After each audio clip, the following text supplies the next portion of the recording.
अम्मा जी ही चाहत रही तारा और हमरा के अलग करे खातिर। अम्मा जी ना चाहता रही कि हम जिंदा रही, ना चाहेली। आप ये सब मत सोचिए, हमने साथ है ना, और का चाहिए हमने के, ये काफी है। हाँ पर तारा के ना पता बा हम मौत के इतना पास देख के डरा गए रानी। पता बा काहे कि अब हमरा के तारा से दूर ना रहे के बा, हमके इस जिंदगी तारा साथ गुजारे के बा। तारा प्यार के बिना हम जी ना पाई, तारा प्यार के सहारे हमके जिंदगी काटे के बा, पूरा जिंदगी। और हमरा के डर बा कि अम्मा जी तारा और हमरा के अलग कर दी है। ना, अब हमने के केहू अलग ना कर सका था, केहू ना। हमने साथ में रह, हाँ साथ में। आज भले ही उनके हाथ में बंदूक रहे, पर प्यार भी तो बरसले है वो आप पर। माँ है वो आपके। ना देवी, वो हमार अम्मा जी नहीं की, वो तो हीरा भाई नचनिया बानी जे पे हमार बाबूजी के दिल आ गए रहे, प्यार करे लगले रहे हमार बाबूजी।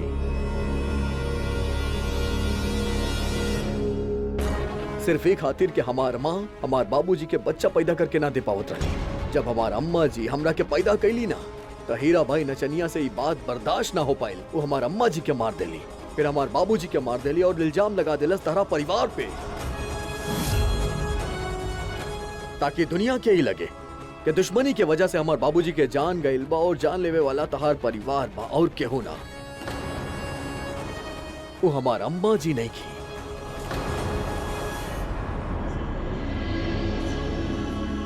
और हम ई सोचत रहनी कि एगो माँ अपन बेटा के साथ ऐसा कैसे कर सकेली।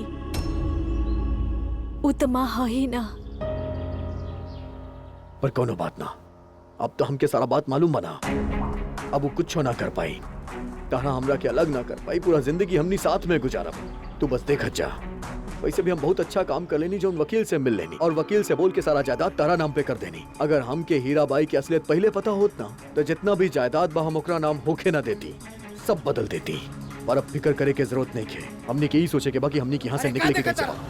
सही से दे, कहीं है कहीं हुई। बिना बात के चुप चुपावत चला यहाँ से।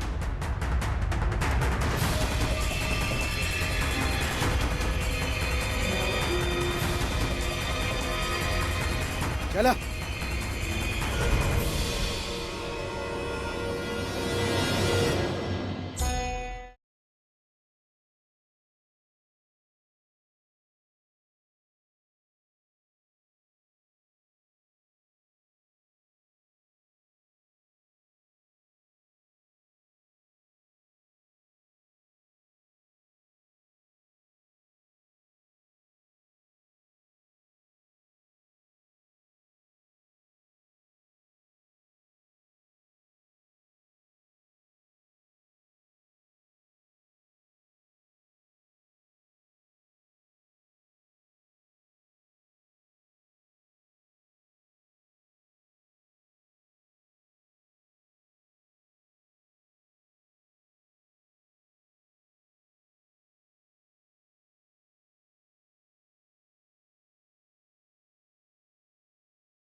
ये कहीं हुई, गुंडा ओकरा।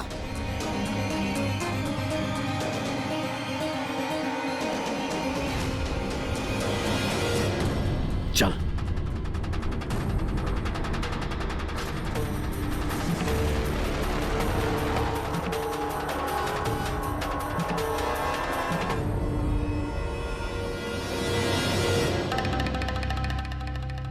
चला हीरा, नाटक शुरू करा।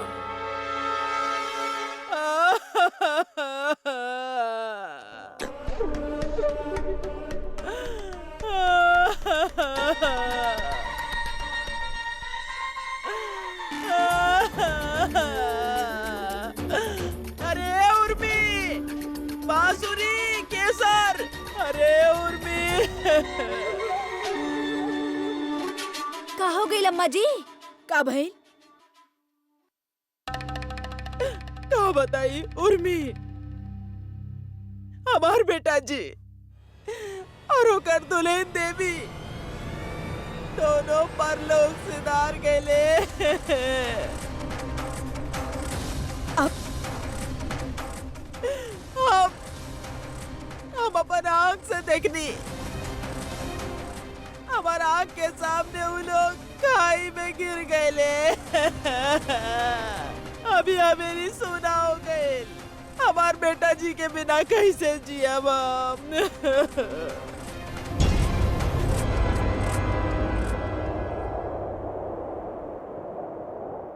मीठा पानी के काहे खड़ा बनावत तारू? दीदी काहे आंसू बहावत तारू? मामा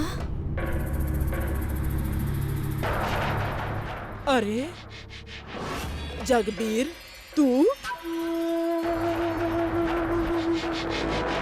तुहार दुख बाटे आ गए तुहार भाई, बतावा का भाई? का बताई भैया, तार भांजा आरो कर दुल्हन खाई में गिर गए। पता न कहाँ चल गए, कौनो खबर नहीं के। तू सही वक्त में आयल बड़ा, हम तो अकेले हो गए बानी। अरे चिंता ना कर दीदी, चिंता ना कर, हम दोनों के ढूंढ लाए। तू चला हमरा से, चला आवा। पता ना वो लोग जिंदा हो कि है कि ना। हमके दाल में कुछ काला लग रहा माँ जी। हमरा के तो पूरा दाल ही काला लग रहा बा। उहे तमा जी, अचानक से देवी रधिराज दोनों मर गए और अम्मा जी के भाई भी यहाँ आ गए। कुछ तो गड़बड़ा माँ जी।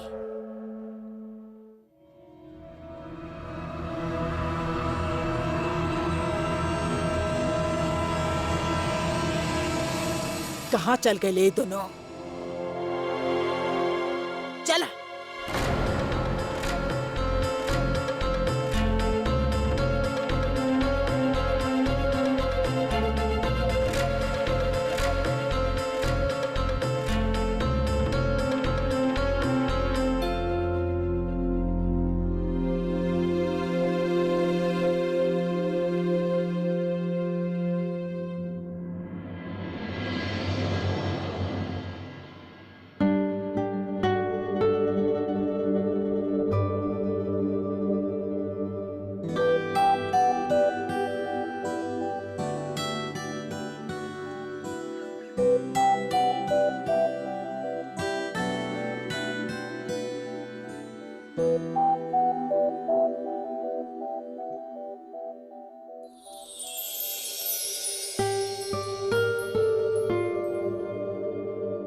डर न लागेला।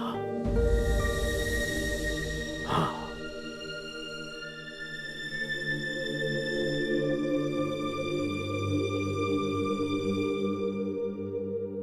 का हो गए? अब जाना थे, आज के ये पल हमार जिंदगी के सबसे हसीन पल है। आप हैं, हम हैं और बस केहू ना। हम आपके हो चुकल हैं और सारा गलतफहमी मिट गई है। हम भी कुछ हो यह सोचत रानी। यहाँ पे हम बानी, तू बाड़ू और केहू नहीं खे। हमने दोनों के बीच में कोनो शिकायत भी नहीं खे, कोनो शिकवा भी नहीं खे, कोनो गलतफहमी भी नहीं खे। सिर्फ प्यार बा और हमार तमन ई कहत बा हमरा से के बस यहीं कहूँ रह जाइल जाए। हमनी पूरा जिंदगी ऐसे ही काट लिहल जाए, कहूँ जाए के जरूरत ही नहीं खे।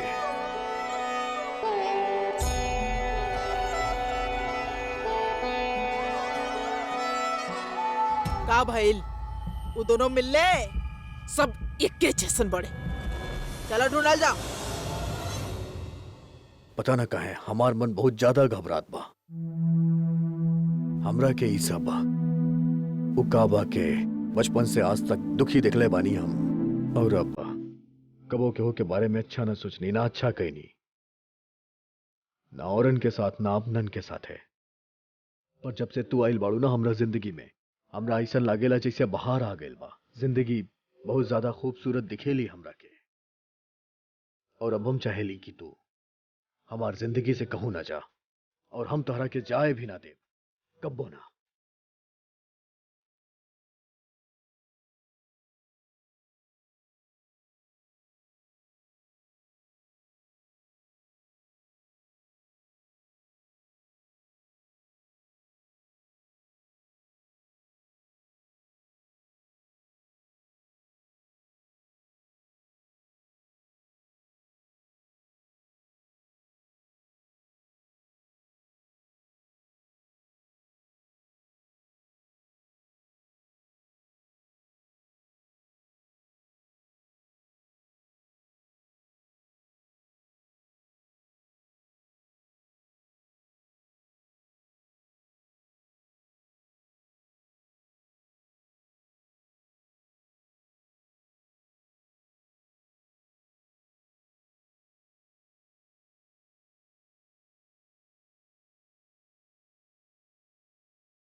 देवी का हो गए? देवी आंख खोला अपन। देवी, देवी अपन आंख खोला। देवी,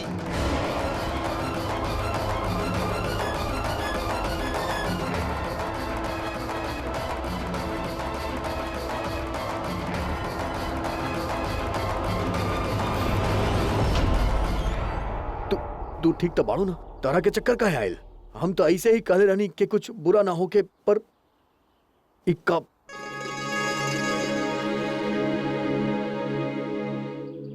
है। कुछ बुरा ना, कुछ अच्छा होके वाला हा। का मतलब? मतलब ई कुछ आपके, कुछ हमार, एगो अंश जन्म लेवे वाला हा।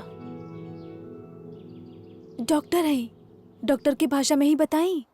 मुबारक हो मिस्टर रजावत, आप बाप बने वाला है।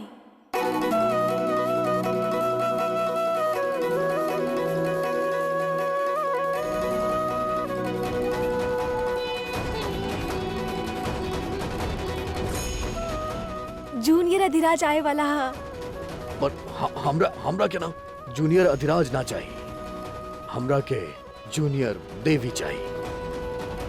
हम चाहत तानी के उतारा तरह खूबसूरत होके, एकदम ऐसे होकर बड़ बड़ आंख होके, ऐसे ऐसे होके। सोची अगर हमार बेटी के शक्ल एकदम हमार जैसन होए, पर ओकर अकड़, ओकर गुस्सा, ओकर एटीट्यूड आपके जैसन भइल ता फिर तो बहुत ज्यादा मजा आई। पता बा काहे? क्या वो आस पास फटकी ना, सबके बैंड बजा के रखी, गुस्सा में रही, क्या वो नजर उठा के ना देखी हमार लड़की पे। हाँ?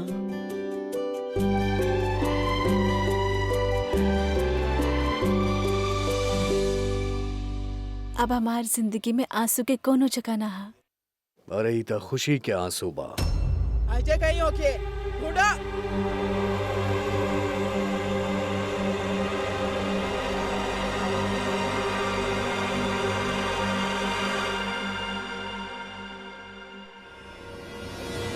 अम्मा जी, अम्मा जी, अम्मा जी। तू तू तू एक काम करा, तू यही जे बैठा, हम इनसे निपट क्या होता नहीं। हाँ ना ना ना, इनकरा से निपटे के हमार काम ना हा। पुलिस निपटी, हमने भागत है यहाँ से। चल ठीक बा।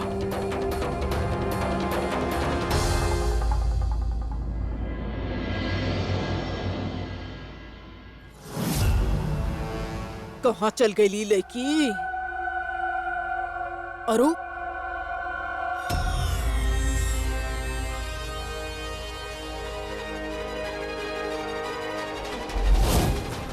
ये तो देवी के चुंदरी बा।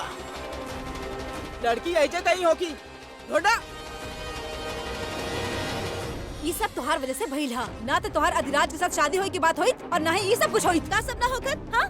आप शायद ही भूल रहल बानी कि पूरा समाज के सामने अधिराज हमार दुल्हा बा और देवी मरी त मरी, हमरा के कुछो लेना देना नहीं के। हमार अधिराज के कुछ ना होके के चाहिए। ए हमारा अधिराज काले आकर रखले बाड़ू। अधिराज तोहार ना बा, हमार बा। ओकर साथ दियर बट्टू हमार होकल बा, कोनो रिश्ता नहीं के आपके, समझलिए आप? हम तो ना समझनी, लेकिन तो की अच्छा से समझा देब हम।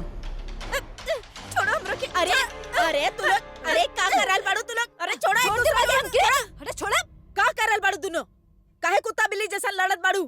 अरे ई तो सोचा कि घर में हो का रहल बा। हमरा के त लाकेला की हीरा जी जायदाद के खातिर ही देवी और अधिराज दोनों के खत्म कर देली। वरना वरना सोचे के बात बा, एक तरफ देवी और अधिराज दोनों गायब हो गए और दूसर तरफ अचानक से हीरा जी के भाई प्रकट हो गए। ना ना ना ना, कुछ तो गड़बड़ जरूर बा, सोचे के बात बा।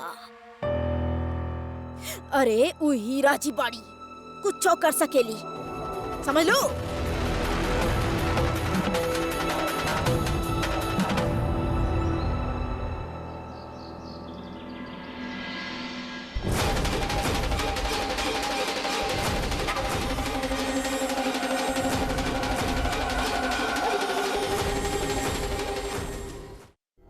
देवी का करत तारू? पगला गेल बाड़ू का तू? देखा देवी, हाँ हमार बात सुना, तू जा यहाँ से। हमके कुछ देखी, सुने क्या? देखा, हम हमार कहूँ बात ना सुना। जाइब। देखा देवी, हमार बात सुना। तहार जाइल बहुत जरूरी बा, तहारा जिंदा रहल बहुत जरूरी बा, हमनी के बच्चे खातिर। तू जा यहाँ से, तू जा। वाह बेटा जी, बहुत बढ़िया खबर देले बाड़ा तू। देवी पेट से बड़ी। चला, बहुत अच्छा बा। अब तब बाप, माँ और होके वाला बच्चा साथ में स्वर्ग सिधारिये। देखा देखा अम्मा जी, जब भी तरह के करे के बाद तू हमरा साथे करा, पर हमार पत्नी, हमार बच्चा, तू अम्मा जी कैसे जाए दी? सारा फसाद के जड़ त ई देवी बाड़ी, ओकरा ना छोड़ब हम।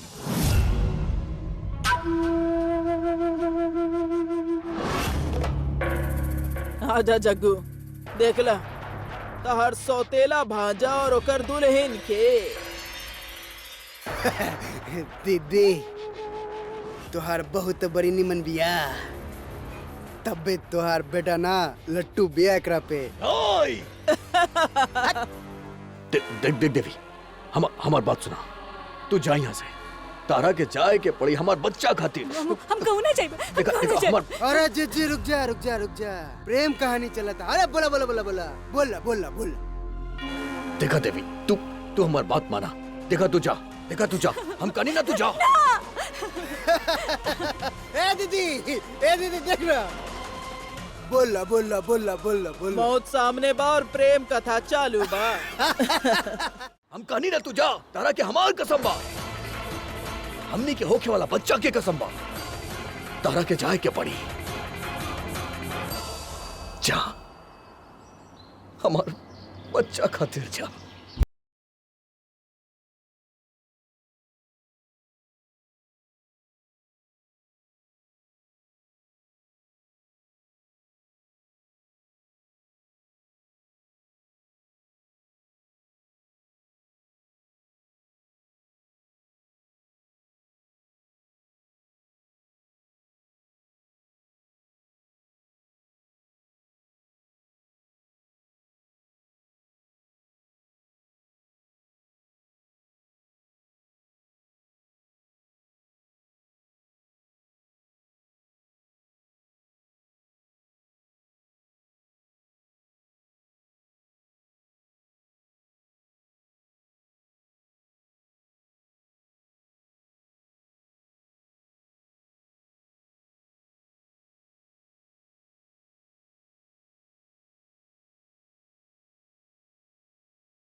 पकड़ो ओकरा के आगे ना पाए।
अच्छा कहलो अम्मा जी जान, तू गोली हमरा पीठ पे मार लो।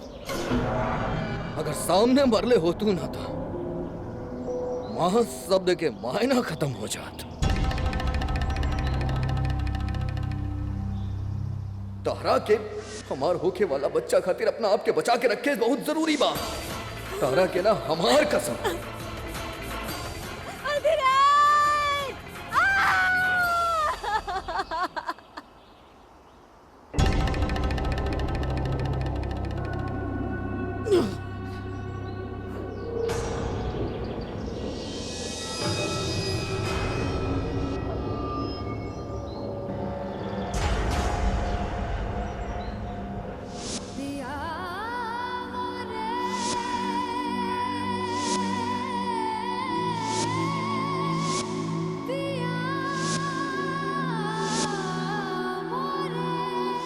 देवी हमार बच्चा के ख्याल रखिया।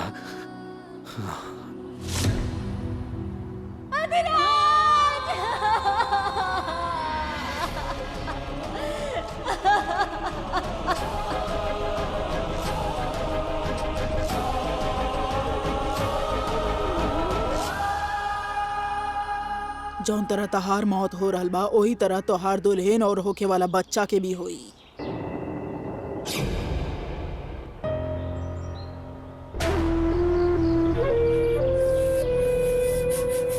लागता अब तक अकड़ ना गई। मर गई। उठावा, जिंदा गाड़ दे एकरा के। आइजे कहीं। चला भाई जी, वो लड़की के ढूंढल जाओ।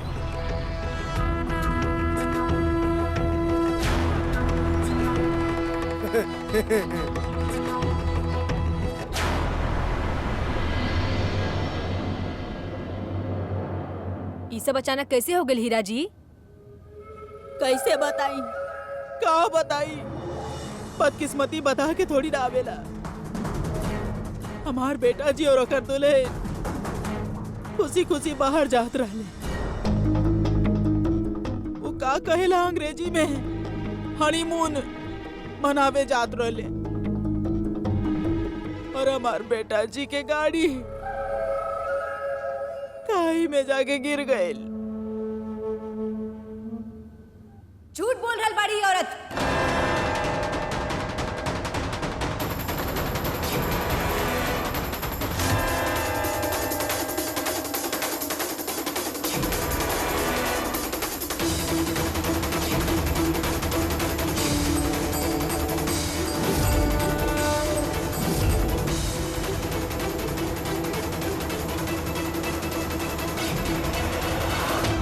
दुल्हन तू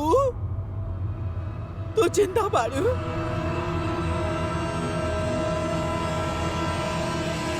इंस्पेक्टर साहब, गिरफ्तार कर ली औरत के। ई ही हमार पति अधिराज के मारले हई। अरे दुल्हन, एक का गलती कर देनी हम? भगवान के लाख लाख शुक्र बा कि तू जिंदा बाड़ू। हमार बेटा जी भी जिंदा हुई है ना? कहाँ बाड़े? बोला ना हमार बेटा जी कहाँ बाड़े? मार डाली उनकरा के। आप मार डाली।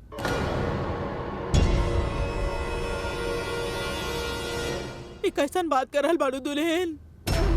हम ऐसन मत बोला, ऐसन मत बोला। अम्मा जी, आपके बेटा के मौत कैसे भई? बहुत दुश्मन पाल रख ले रहे ऊ। पता ना कवर हमार घर के उजाला छीन लेला सबरा से। पर आपके बहू के कहल है कि आप मारली है अधिराज रजावत के। पगला गइल बाड़ी। ओकर दिमाग काम ना करता। हम समझ सके नहीं। इंस्पेक्टर साहब, हम भी हमार दुल्हा के एहू उम्र में खो देले रहनी। तब हम भी ऐसे ही पगला गए रहनी और हमेशा हमरा के आभास रहत रहे कि वो हमरा आस पास ही बड़े। समय जाते हम सच समझ पाई नहीं। समय जाते एकर भी कहानी खत्म। हम कोनो कहानी ना बना रहा है।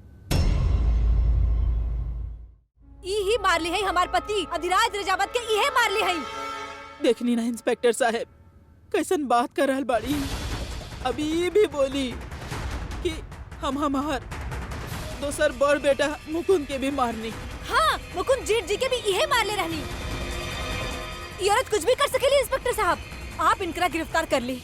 देख लेनी ना, एकदम पगला गई बाड़ी, एकदम। अधिराज के भी पता रहे कि मुकुंद जेठ जी के आप ही मार ले रहनी। तब हम कुछ ना बोल ली। पर अब इंस्पेक्टर साहब इनकरा गिरफ्तार करी। ही मार ले हैं अधिराज के भी और मुकुंद जेठ जी के भी। शांत हो जा, शांत हो जा। आप बताई, हमरा पास और कोनो दोसर काम बा ही ना कि हम अपन औलाद के मारत फिरी। ई सदमा बा। बाकी आप फिकर मत करी, हमनी संभाल ले। बाकी आपसे एगो छोट सा विनती बा, कुछो भी करके हमार बेटा जी के लाश हमरा के दे दी। झोली फैला के विनती कर रहल बानी। एगो माँ और कर भी का सकेली। बस हमार बेटा जी के लाश के दे दी। मिसेस रजावत, आप आराम करी, ये बेहतर हुई। इंस्पेक्टर साहब रुक जाइए। इनकर बात सुन के ऐसे जाए मत। हम कह रहे नहीं आपके इनकरा गिरफ्तार करे खातिर। यही मार ली है हमारे पति के। इंस्पेक्टर साहब प्लीज मत जाइए। इंस्पेक्टर साहब इनकरा गिरफ्तार करिए। अम्मा जी, इनका ख्याल रखिए। इंस्पेक्टर साहब रुकिए, मत जाइए। शांत हो जा दुल्हन, शांत हो जा। अब देखिए, आप लोग भी सब अपना अपना घर चल जाए। हमार बिनती बा, काहे कि हमरा के हमार दुल्हन के संभाले के होई ना। और त आप लोग जाइए।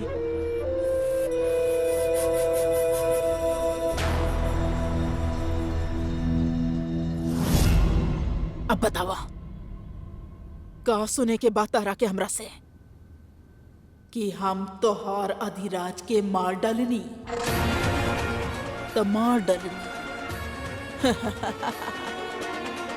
जा जगबीर, एकरा काल कोठरी में बंद कर दा।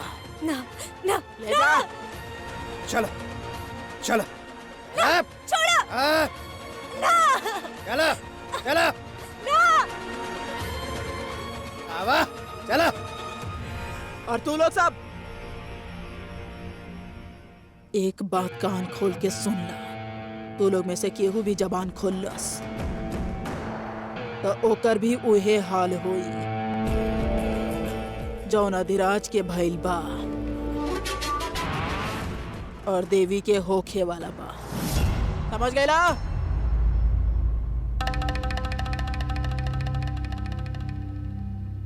वकील साहब, तू आई जहाँ।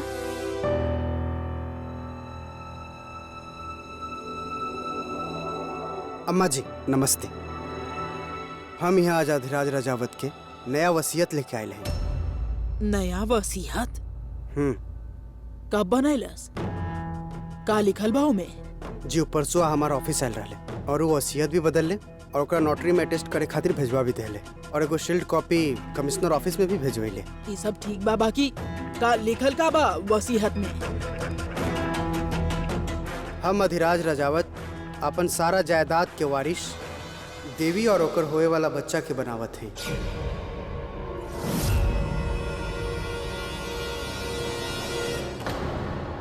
और हमार वसीयत है कि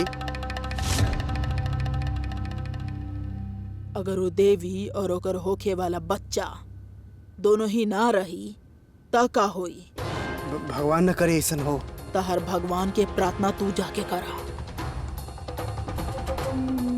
हमरा के अभी शोक मनावे के बा।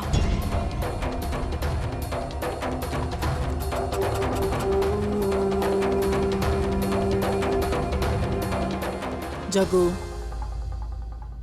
देवी और ओकर पेट में पल रहल अधिराज के बीज दोनों के मार द।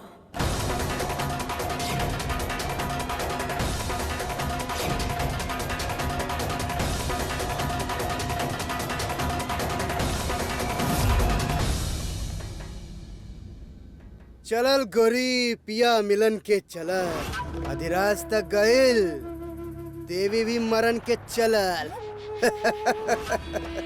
देखे आ गईली। अब का कहब दीदी से, चिड़िया उड़ गई पिजड़ा से।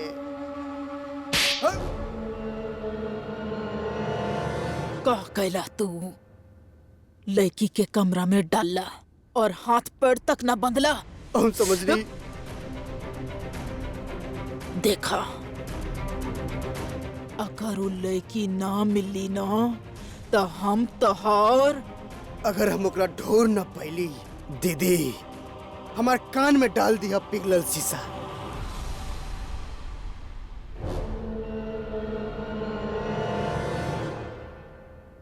कहाँ भाग गई वो लड़की? आवा आवा बेटी।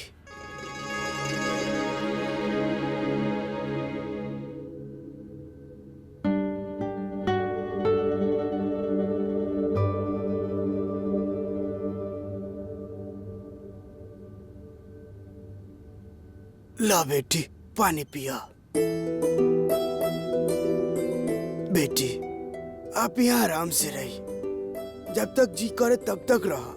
रहल बात खाए पिए के व्यवस्था के, तो हम तोहरा खातिर सब ये करते और केहू के पता भी न चले कि आप एजा रहत है।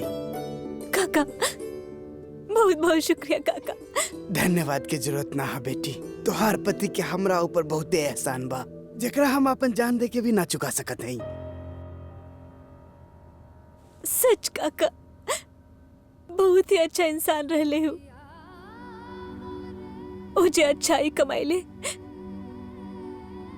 उहे आज हमार मदद कर रहल हा। तका सच में आपके आपन काका सा अबुआ सा के खबर ना करे क्या? ना काका, अगर उनकरा खबर पहुंच गई तो हमार दुश्मन तक भी खबर पहुंच जाए और पुलिस से भी मदद की कोनो उम्मीद ना हमके। हमके 9 महीना तक छुप के रह के हा, अपन बच्चा के दुनिया में लावे क्या। ठीक है बेटी, तू आराम करा। हम तो हर खाए पिए की व्यवस्था करके आवत है। तू आराम करा।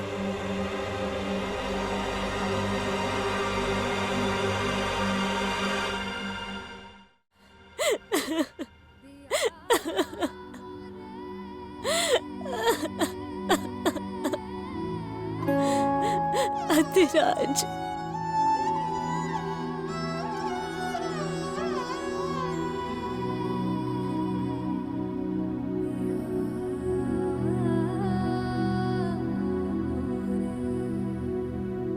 ना, हम आंसू ना बहाए।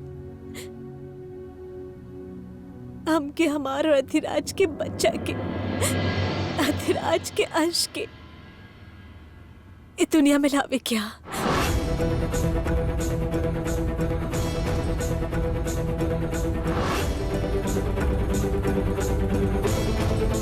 हमार बच्चा वो हीरा जी से अपन पिता के मौत के बदला ली, ये वादा है हमार।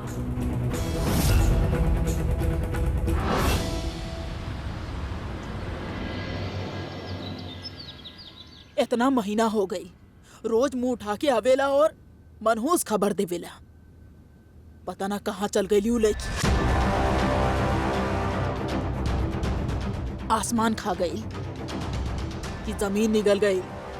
आकाश पता ले करत है दीदी, पूरा कोशिश कर देली, पर वो लेकी ना जाने कौन गुफा में छुप के बैठल बिया।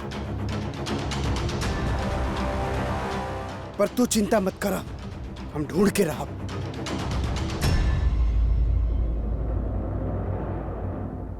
वैष्णो माँ की कहानी सुन ले बाड़ू तू? असुर के वध करे के पहले वो अर्थ कुमारी में जाके छुप गई रहली। हमरा के तो लागेला कि बस वही तरह देवी भी ई असुरन के वध करे से पहले कोनो जगह छुप के कोनो देवी के जन्म देत होगी।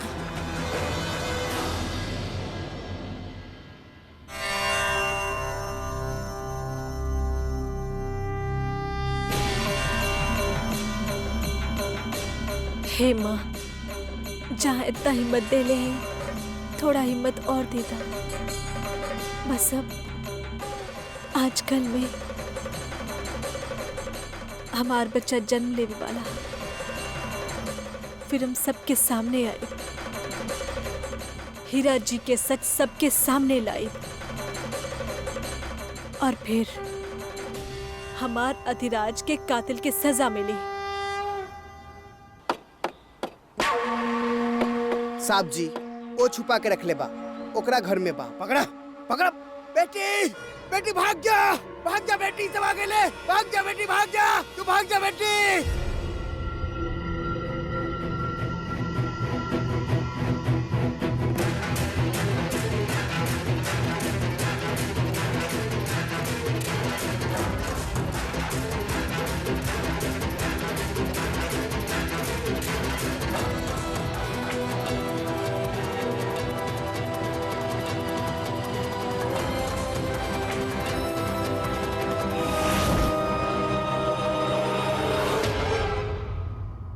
दे उम्मीद के कली खिल गई, जगरा ढूंढत रही 9 महीना से, वो तुहार बहू मिल गई। का कहला? तहर सामने बिया? सामने ही समझ ल दीदी, और हमार आदमी ओकरा पीछे। अरे अब ये ले आवत हई तुहार चरण के नीचे, देखत जा। तू कविता करते रहबा और देवी भाग जाई। पकड़ा। अरे दीदी 9 महीना के पेट से बिया, कहाँ तक भाग पाई? चिड़िया हमार मुट्ठी में है, उड़ ना पाई।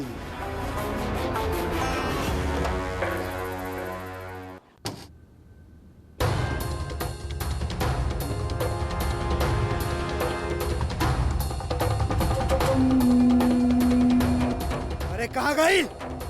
हाँ? कहाँ गई ना? भागा, पकड़ा उकड़ा।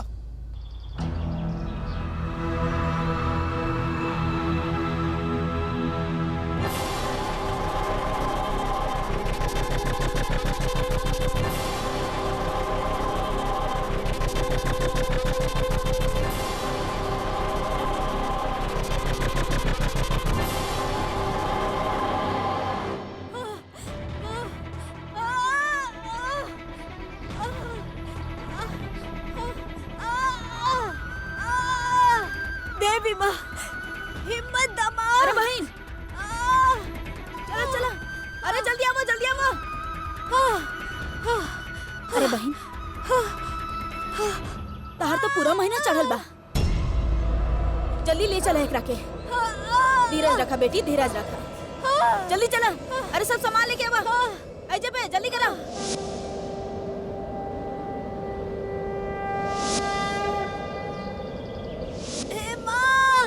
धीरज रखा, जल्दी बांधा। धीरज धरा, सब ठीक हो जाए।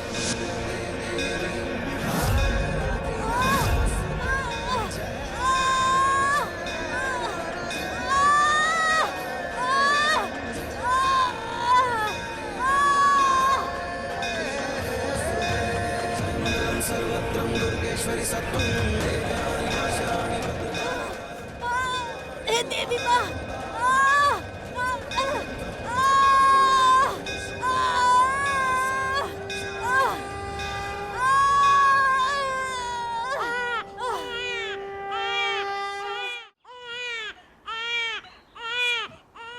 बधाई होके लड़की भइल बाड़ी तारा के देवी माँ के मंदिर में। देवी माँ खुद कन्या के रूप में आयल बाड़ी अष्टमी के दिन।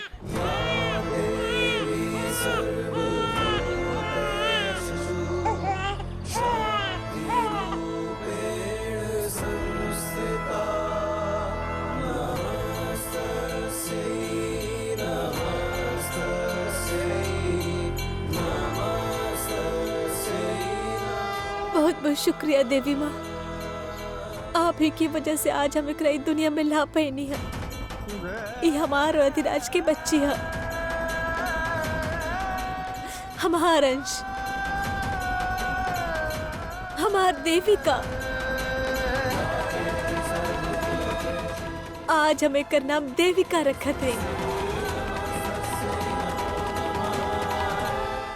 चुनरी लेके आई था।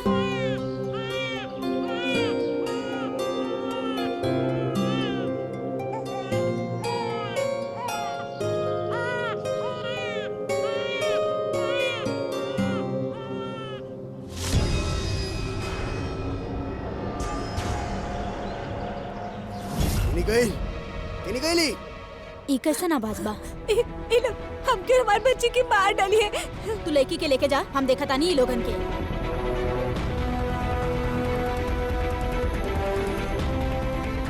बहुत बहुत धन्यवाद। हाँ हाँ, जा जा।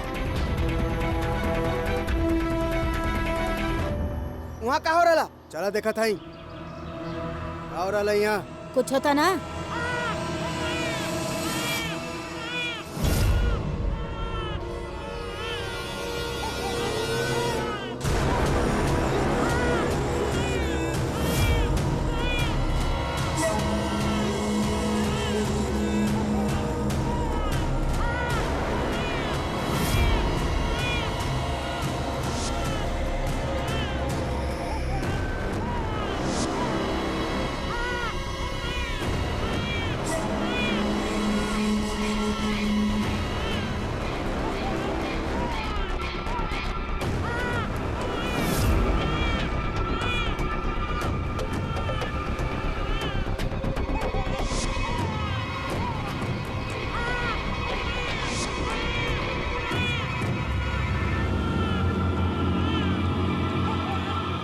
देखा उधर।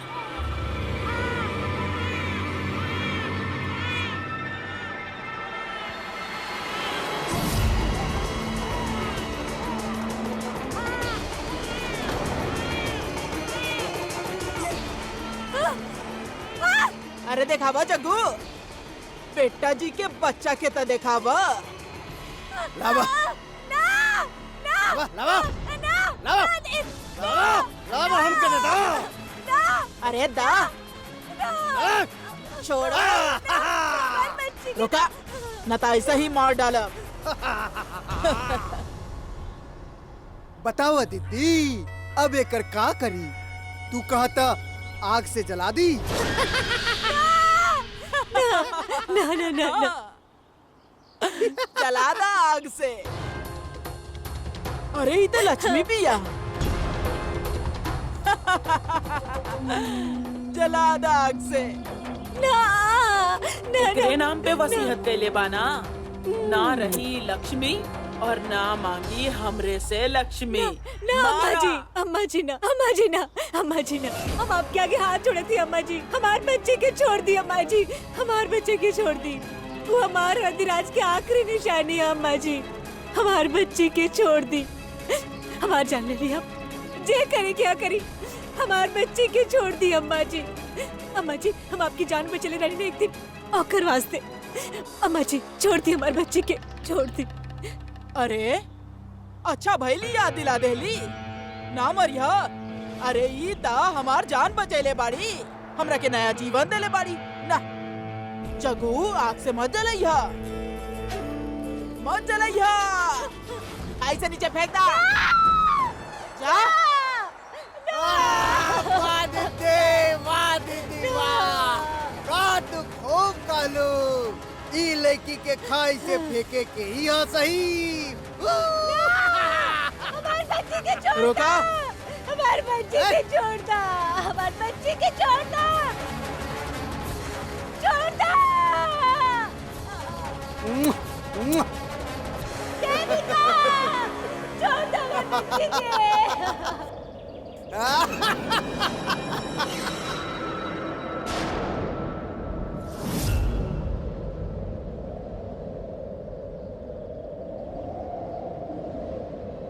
ना रही बांस और ना बाजी बांसुरी। देविका!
ई कहाँ से आई?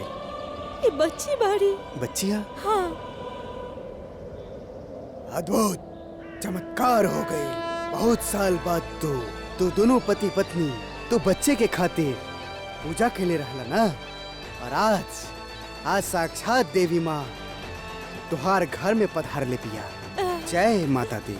बोलो देवी माई की जय। जय माई माता की दी। जय। एकरा हम अपन बेटी की जैसन पालम। देवी माँ के प्रसाद पिया है। तो काहे न का नाम हम देविका रखी। देवी के अंश देविका। देविका, देविका, देविका, देविका, देविका, देविका, देविका, देविका, देविका, देविका, देविका, देविका, देविका, देविका, देविका, देविका, देविका, हमार देविका। देविका, देविका, देविका, देविका, देविका, देविका। अब तो सारा दौलत तुहार हो गई। एक बार फेनो से तू रजावत रियासत के राजकुमारी हो गई लो। पर वो देवी ना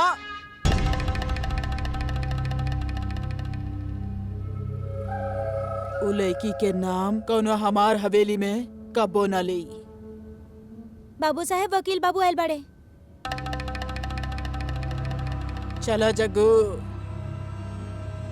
फिर से नौटंकी करे के समय आ गई। किस्मत फूट गई हमार। बस करो, बस करो।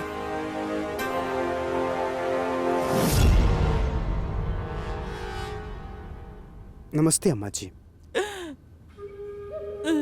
देखी, ई उम्र में अपन बहू बेटा के खोए के गम। हाय रे हमार दीदी की किस्मत कितना बेरहम है। हाँ, हमके आपसे हमदर्दी है अम्मा जी। अधिराज जी के वसीहत में साफ साफ लिखल है, अगर देवी या ओकर बच्चा के कुछ भी हो जाले तो सारा जायदाद गरीब बच्चा के ट्रस्ट में चल जाए। काहे कि देवी और अधिराज जी के लाश ना मिलला तो अदालत ना 18 साल इंतजार करे के फैसला ले लेगा। अगर ये 18 साल के अंदर देवी के बेटा या बेटी ई जायदाद पर अपन हक ना जतावेले तो सब कुछ ट्रस्ट में चल जाए।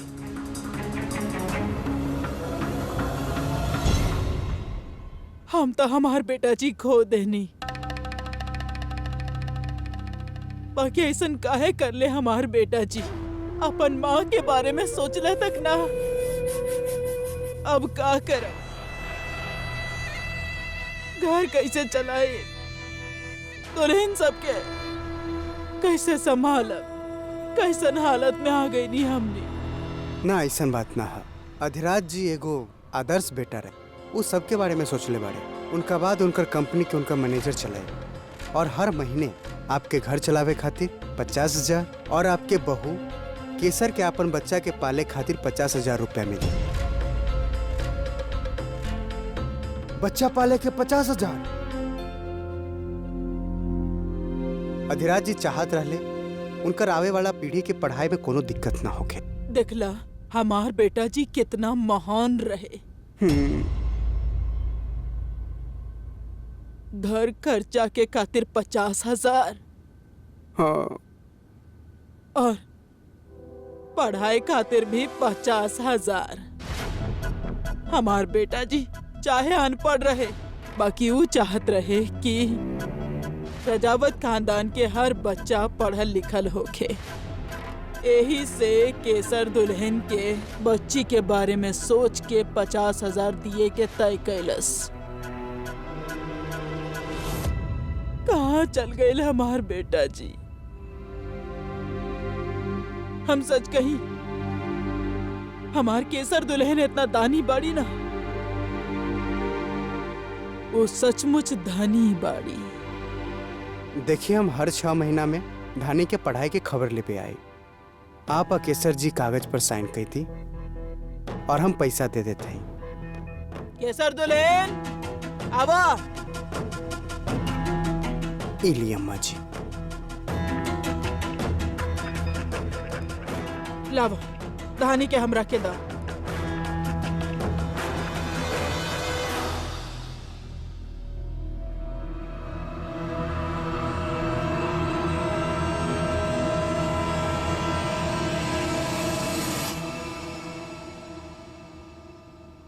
इली ई पैसा बा धानी खातिर। ला दुल्हन सुलादा धानी के। नमस्ते।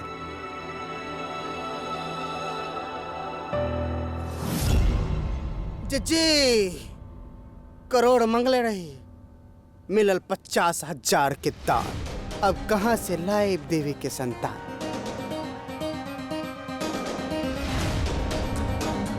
देवी के ढूंढे के पड़ी,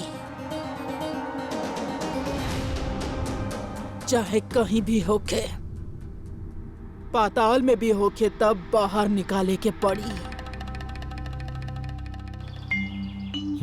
जरा ध्यान से ना। हाँ ई रहल, ई आइल। जी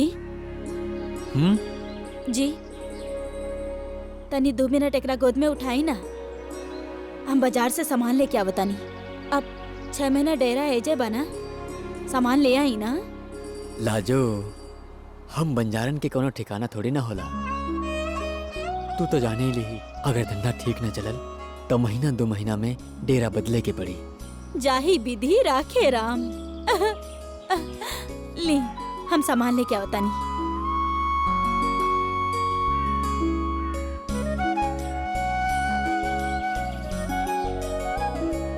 यह हमार बिटिया रानी है ना।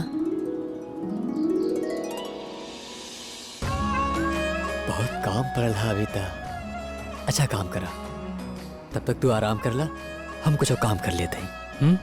अच्छा अरे भैया तनी कत्ता बिछाइए।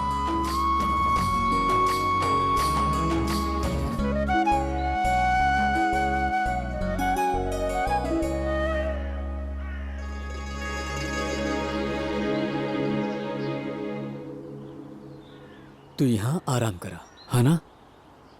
भैया आवाई बोर्ड के यहाँ लगा दी और फिर एकर जो है ना ई रस्सी से यहाँ बांधा।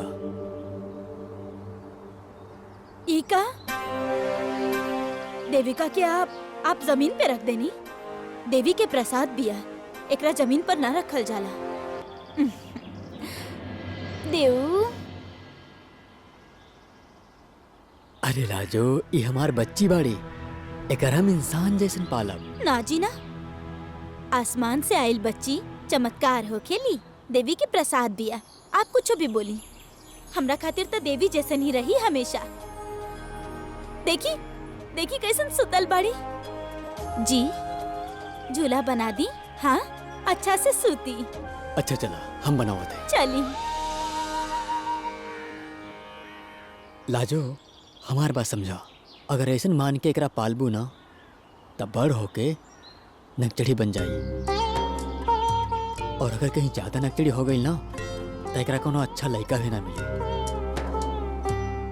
बहुत मुश्किल पड़ी एकरा के।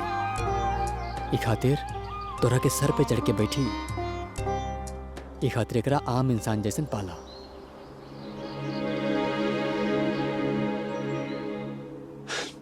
इला हो गए तैयार झूला। ना जी ना, हमार देविका के राजकुमार मिली, राजकुमार।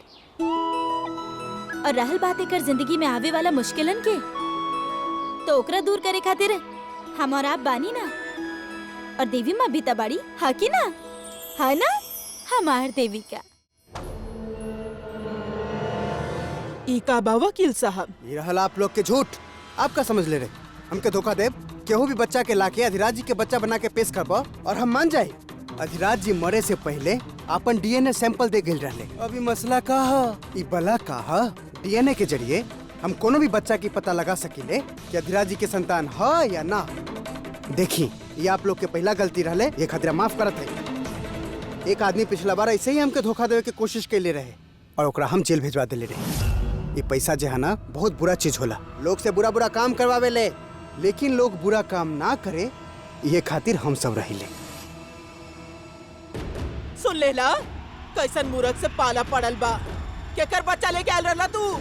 जवाब दा हमरा के, केकर बच्चा लेके आयल रहला तू? अब और वकील साहब हम भी मूर्ख बानी, एकर बात में आ गई नी।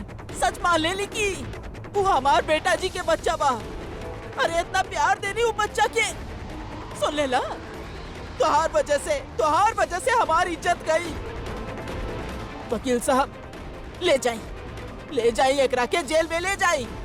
सब गलती एकर बा। वापस आ गई तू, माफ कर दी वकील साहब। ऐसा गलती आइंदा कबो ना होई। अब सब हम ही संभालब ना।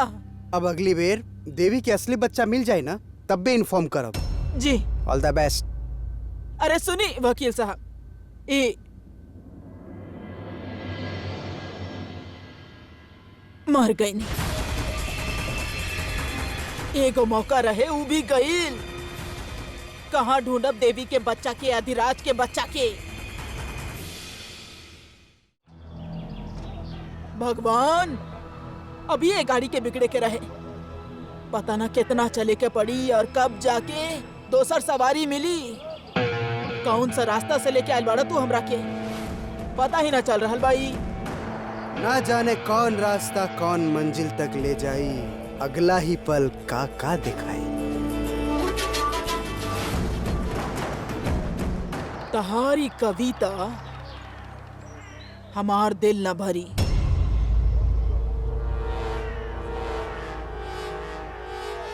उस सौत के लइका हमार जीवन बर्बाद कर देलस।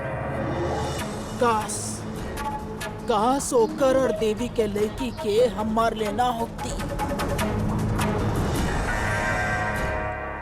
चला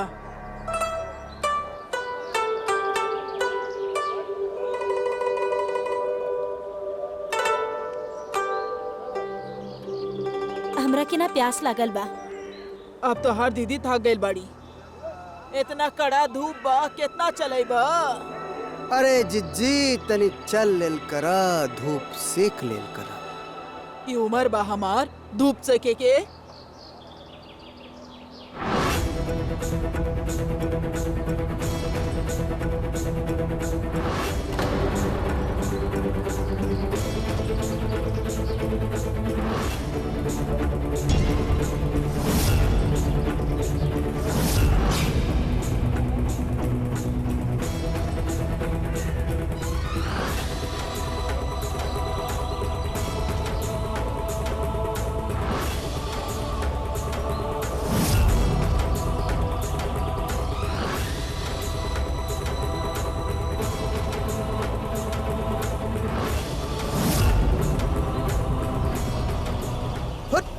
माफ करा, आपके चोट त ना आयल? आपके लागल त ना, बाल खिंचलू हमार,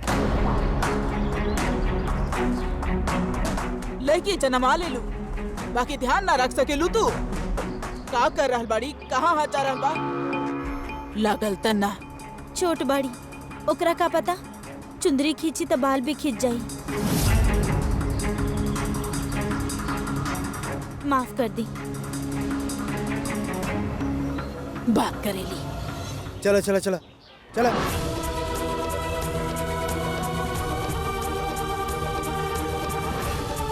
काहे रे नटखट, उनकर बाल खींच लो। लागत है एकर पिछला जन्म की कोनो दुश्मन बाड़ी।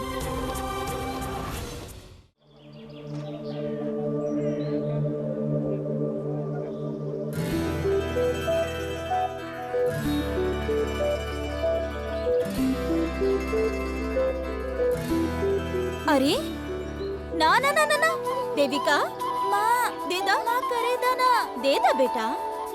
ना माँ ना, अम्मा ना, अरे छोड़ा, अरे छोड़ा ना जी ना, आप काम ना करब। आवा हेने बैठ जा, काम ना करे के। काम आप हमरा के कुछ काम ही ना करे देवे नी। चुप।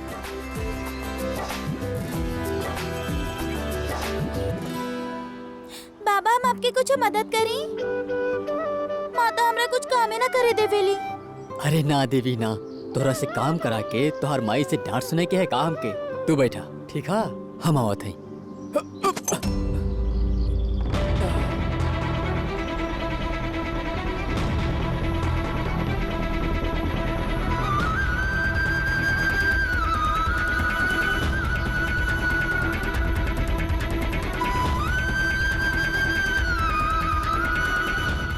अरे ये भी धोखा दे गए भैया।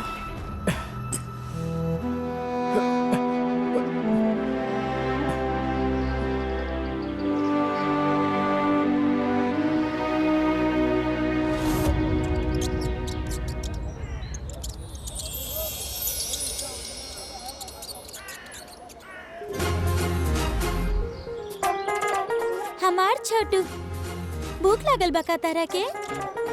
वैसे तो हर पिंजरा में तो सुबह 2 रोटी डाल ले रनी, सब खत्म कर देला। अच्छा सुना, अब अगला 6 महीना तक ऐजे हमने की डेरा बा। अगर हमने के अपन डेरा बार बार ना बदले के पड़ी तो कितना अच्छा होकर। बस एक बार हमरा के बड़ा हो जाएगा, फिर देखिया का करता नी। बाबा के इतना चले के ना पड़ी। तू देखला उनकर जूता कैसे फट गइल बा।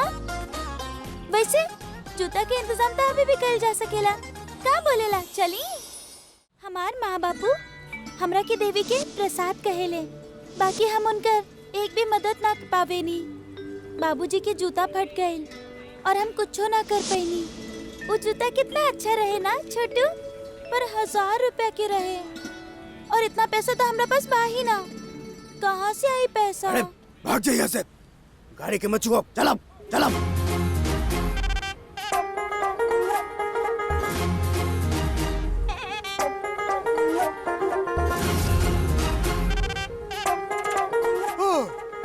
अरे हमार गाड़ी में चूहा घुस गई, हमार गाड़ी में चूहा घुस गई। अरे हमार गाड़ी में चूहा घुस गई, हमार गाड़ी में चूहा घुस गई। का भइल सेठ जी, का भइल? चूहा गाड़ी में घुस गई।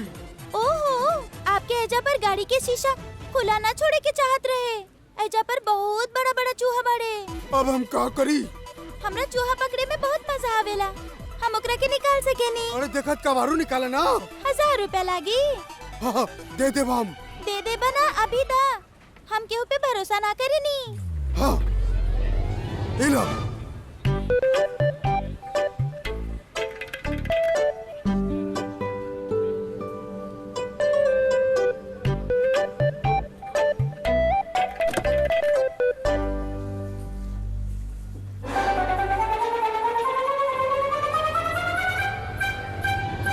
हाँ, लेके जा लेके जा लेके जा। अरे तू कहाँ मर गई ना? जल्दी चलो। माफ करिए भगवान जी, हम उस सेठ की बुद्धू बना के पैसा लेनी। बाकी आप ही बताई, हमरा के ऐसा लागेला कि आप अमीरन के इतना सारा पैसा ऐसे देले बारे कि कबो कबो थोड़ा सा पैसा हमनी गरीबन के भी मिल जाए, है ना? देखी, गलत के साथ गलत और सही के साथ सही, हमरा के तो ऐसे ही जिए के बा भगवान, बस आप नाराज मत हो क्या?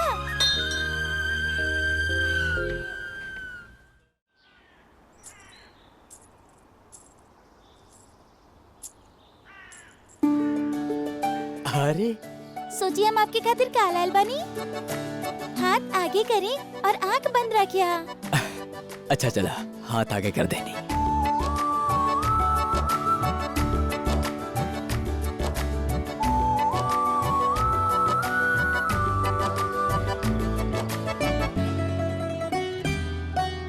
अरे जूता ये था, बाकी इतना पैसा कहाँ से आयल तोहरा पास? बाबा, आप ही तो हमेशा कहे नी, जेकरा पास अकल होके, सूझबूझ होके, लगन होके, मजबूत इरादा होके, वो कुछ भी कर सकेला। और हमरा पास तो ये सब बा, और यही से हम ही पैसा कमाईनी। आपके जूता किस कर रहे ना, ऐसे हम आपके खातिर नया जूता लेनी। अब आपके पाँव ना दुखी। हमार बिटिया कितना ख्याल रखेली हमार। भगवान बंजारा बनैली, नसीब में दर दर घूमल लिखल, पर साथ ही साथ इतना प्यारी बिटिया डाल देनी झोली में, जे हर वक्त हमेशा खुशी देत रहेली। सच में तू हमार खातिर देवी के रूप बा, देवी। असली खुशी तो तब हुई जब हम आपके बंजारा लोग के जैसन घूमल बंद करवा दे। पक्का घर होई हमनी के, पक्का। ना बिटिया, बंजारन के पक्का घर ना होला। और उनकी किस्मत में ना होखत होई, हमनी की किस्मत में जरूर होई।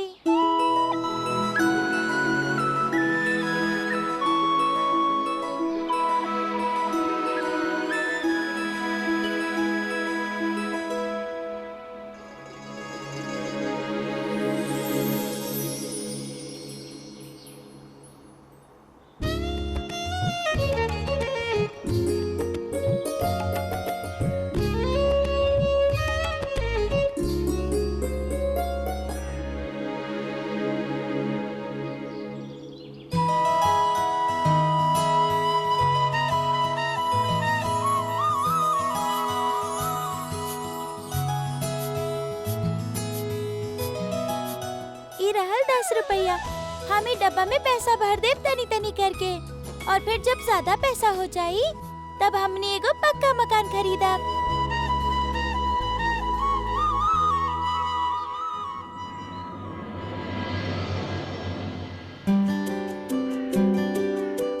अरे अरे सुना देविका, अरे हमार बात तो सुना।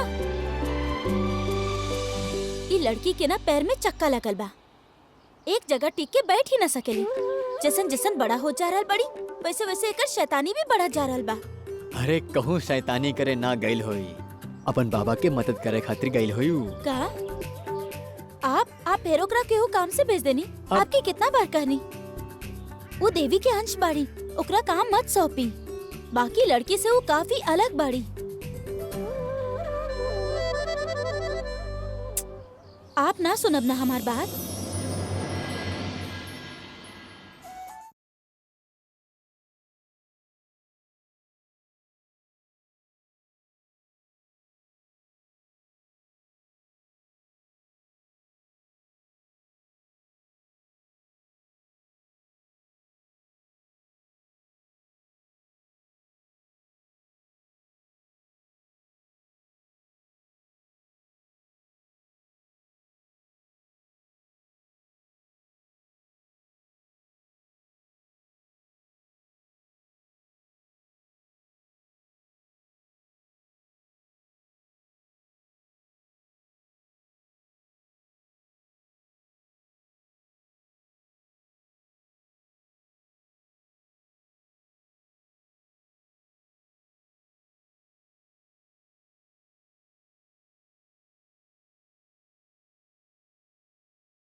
खतरा से खेले में ही तो मजा है। आपके का लागल नागराज, आप देविका के डरा दे। देविका के कुछ डरेली ना कोनो सांप से, ना केहू के बाप से। तो अब आप जाएं आपन घर।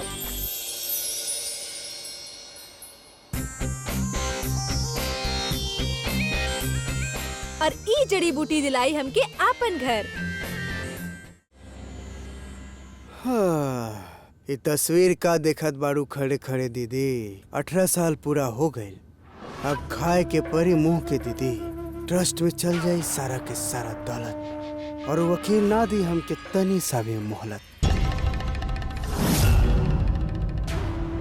हमरा के ना लागेला ऐसन कुछ होई, और इतना आसानी से ना जाए देव दौलत। बाकी अब तब आना हमार दौलत, हमार धानी।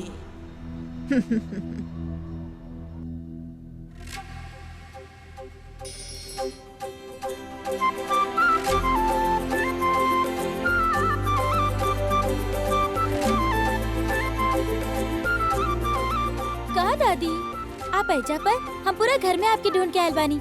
इली दवाई और दूध। एकरा दूध के साथ ही ले, पानी के साथ मत ले। वो लाल वाला गोली ना देलू। दादी, वो आयरन टैबलेट बा, ओकरा कैल्शियम के साथ ना लिहल जाला। का? Wait, I will explain. अब हम समझावता नहीं। ये दोनों मिनरल्स के साथ में लेवे से इंटेस्टाइन में आयरन के अब्जॉर्प्शन कम हो जाला और फिर क्रैम्प्स होखेला। का बोलू तू? कान वो सब का बा? आप बस इतना ध्यान रखब कि लाल गोली के सफेद गोली के साथ ना खाए के बा। अब लाल गोली 2 घंटा बाद खाइया, ठीक बा? ठीक बा। अच्छा दादी जी, हमरा के देर हो रहल बा, हमरा क्लास में जाए के बा। संभल के जइहा। आप खाना समय पर खा लिहा, टेबल पर ढक के रखल बा। गट्टा बनौले बानी आपके खातिर। हमेशा खुश रहा हमार बेटी। खा ले, समय पे खाना खा ले। ठीक बा, अब हम चला तानी। आज प्रैक्टिकल्स भी तबा। आशीर्वाद दी दादी जी। विजयी भवा। बाय। हाँ, बहुते खूबसूरत जोड़ी के जन्म दिले बा। तोहार गाय जैसन बहु केसर किस्मत के धनी है। बकवास मत करा हमार पोती के खातिर। दीदी, एगो बात ना समझ में आवेला, इ लड़की पे इतना प्रेम काहे लुटावत हो? लड़की बाड़ी ना, हमरा खातिर खजाना बाड़ी। वो अधिराज जितना पैसा रख ले बा इ लड़की के खातिर, हर महीना जितना पैसा आवेला ना, वो सारा पैसा वो लड़की बैंक में डालेली। इतना साल हो गइल बा, अब तक तो बहुत सारा पैसा जमा हो गइल होखी, खूब सारा। समझ ल, ये लड़की हमरा खातिर छुपल खजाना बा। अंधेरा रहे त अगरबत्ती से भी उजाला। अधिराज देवी के पैसा हाथ से जाए ही वाला है। तहार जबान में कीड़ा पड़े। इतना आसानी से दौलत जाए ना देब हम। इतना साल से सोच रहल बानी कि उ वकील के कैसे बस में करी। ये आप लोग के पहला गलती है, ये खातिर माफ करत हैं। एक आदमी पिछला बेर ऐसे ही हमके धोखा देवे की कोशिश कैले और ओकरा हम जेल भेजवा देले रहे। अब हमरा पास मौका भी बा और तरीका भी। अब देखी हा, हीरा रजावत आपन पत्ता खेली। देखते जा।